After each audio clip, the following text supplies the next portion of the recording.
Praise the lord, హల్లెలూయా. ఈరోజు ఈ ప్రకృతిని మనం చూసినట్లయితే ఈ మనుషులు నిర్మించిన ప్రకృతి ఇది. ఈ కోట, ఈ చెట్లు కానీ, ఈ గార్డెన్స్ కానీ, ఇవన్నీ ఒక మనిషి చేస్తున్న ఆకారాలు, మనిషి చేస్తున్న ప్రకృతి. కానీ మొట్టమొదటిగా దేవుడు 7 రోజుల్లో ఈ సృష్టిని అంతం చేశాడు. ఈ మొక్కలు ఈరోజు మారలేదు, ఈ ఏది కూడా ఈరోజు ప్రకృతి అంతా బాగానే ఉంది, కానీ మారింది మాత్రం తన హస్తాలతో చేసిన మనుషులు మాత్రమే మారినారు.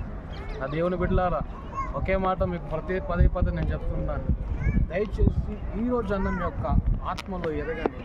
దేవునికి మీ యొక్క పాప క్షమాపణ మీరు చేయండి. దేవుడు మిమ్మల్ని దీవిస్తాడు. ఈ యొక్క ప్రకృతిని ఎంతగానో ప్రేమిస్తున్న దేవుడు, ఆకాశ పక్షులను పోషిస్తున్న దేవుడు మిమ్మల్ని పోషించాలనుకుంటున్నాడు. మిమ్మల్ని పోషిస్తాడు. ఆనాడు మన్నా కురిపించినట్టుగా ఈరోజు ఆత్మీయమైన వాక్కు అనే మన్నాని మీకు కురిపిస్తాడు దేవుడు. కనుక ఈ ప్రకృతిని చూసి ఒకరోజు మనకు గుణపాఠం నేర్చుకోవచ్చు. దేవుడు ఈ మాటలు మిమ్మల్ని, మీ కుటుంబాన్ని దీవించునుగా. ఆమేన్.